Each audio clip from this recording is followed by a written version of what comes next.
بسم الله الرحمن الرحیم حمد و مصلی. محترمینو، یو محترم ورور دا پوښتنه کړې ده چې دلته بعضې ملګري وایي چې دغه مسلمانان په لوی اختر باندې دا دومره غویان و پسونه حلالوي، دا دومره قربانۍ کوي، که دغه پیسې راواخلي یو غریبانو ته کور پر جوړ کړي یا اسپتال پر جوړ کړي یا بل ضرورت مسلمانانو په پوره کړي، دا به غوره نه وي در دې چې دا قرباني کیږي. محترمینو، ستاسو دا هیله لرو چې جدید دور د روشنخالۍ دور دی، کیدای سي دغه سوال د ډیرو په ذهنونو کې راپورته کیږي، نو ستاسو دا هیله ده چې دا په خپله هم واورئ، د دغه خلکو پرې هم ور ورسوئ چې کم خلک دغه نظریه او دغه سوالونه په ذهنونو کې لري، او زموږ سره په دا مسله کې در اخره مل سي چې تاسو ته د قربانۍ اصل مقصد ښکاره. محترمینو، یو قرباني ده، یو صدقه ده. د قربانی او د صدقې فرق دی. د حضرت ابراهیم خلیل الله علیه السلام د واقعې څخه دا معلومیږي چې د قربانی اصل مقصد د ځان نذرانه پیښول دی، ځکه چې په دې سره د په انسان کې د ځان سپاري او د ځان نثاري جذبه پیدا کېږي چې دی خپل ځان د اسلام دپاره قرباني کوي.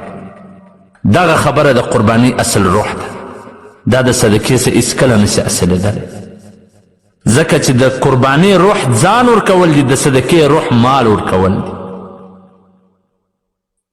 نو لږ د دغه واقعې پس منظر تاسو وګورئ چې ابراهیم علیه السلام په خوب کې ویني چې دی د زوی قرباني پیښوي، نو ده چې کله خوب ولیدی دی راغلی و خپل زوی ته دا خوب بیانوي.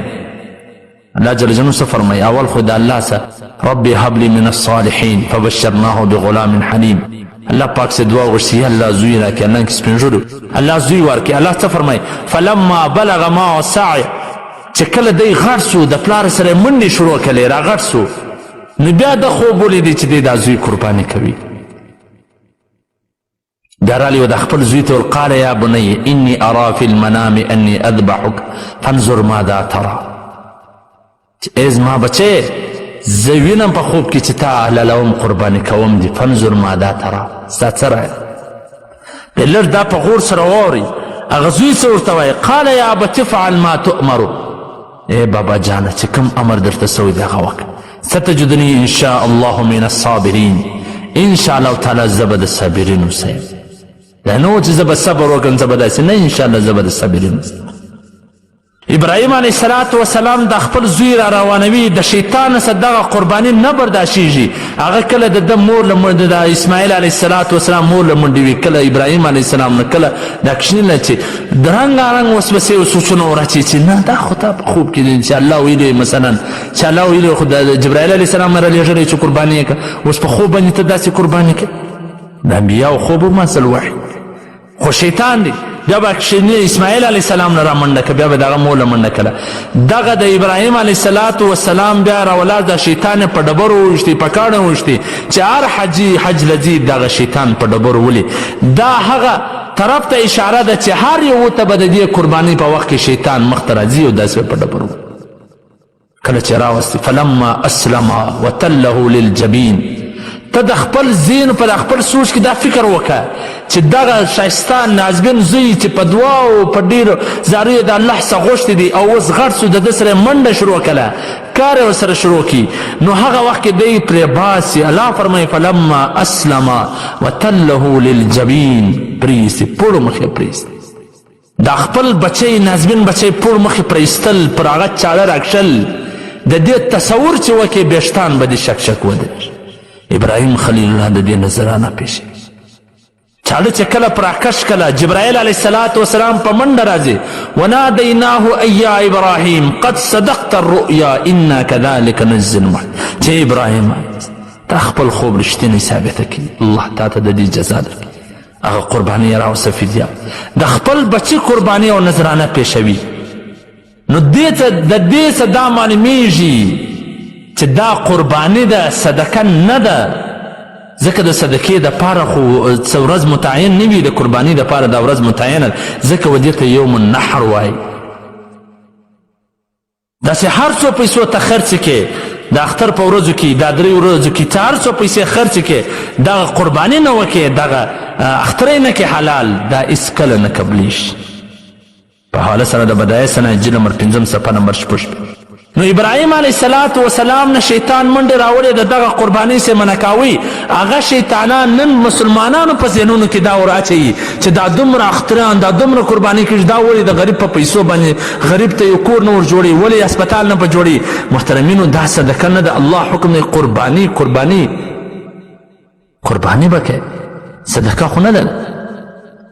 د بعضو ګور زه حیران وم دې ته شیطان د دغه خلکو څه دا فلمونه څنګه پټ کړي دي چې په یو فلم باندې په عربور پرې خرڅېږي مسلمانان یې جوړوي.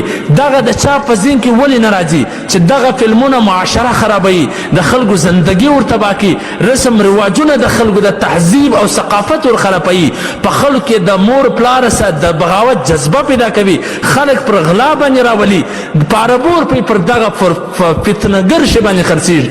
ولی چا دا نه ولی چې دا پارابور پی ولی د غریبانو په کورونو نه خرڅېږي په کرورور پی په بیوټي پالر کې خرڅېږي چې خالي د سنګار دپاره د یوې شپې د ښایست دپاره ولې ورځ چا نه وویلی چې دا بیوټي پالر باندې پارابور پکې خرڅېږي دا غریبانو مسکینانو ته یو سړی په کرور پی مټر رانسي ولې ورځ نه ورته ودرېدي څوک چې ته په کرور پی مټر رانسه په 10 لکه رانیسه دا نورې غریب ته په کار راوله په عربور پی بنګله جوړوي ولې ورځ چا نه ورته وویله چې دا بنګله خو په 10 لکه په 6 لکه هم ښه کور جوړېږي دا پر غریبانو باندې خرڅ کړه.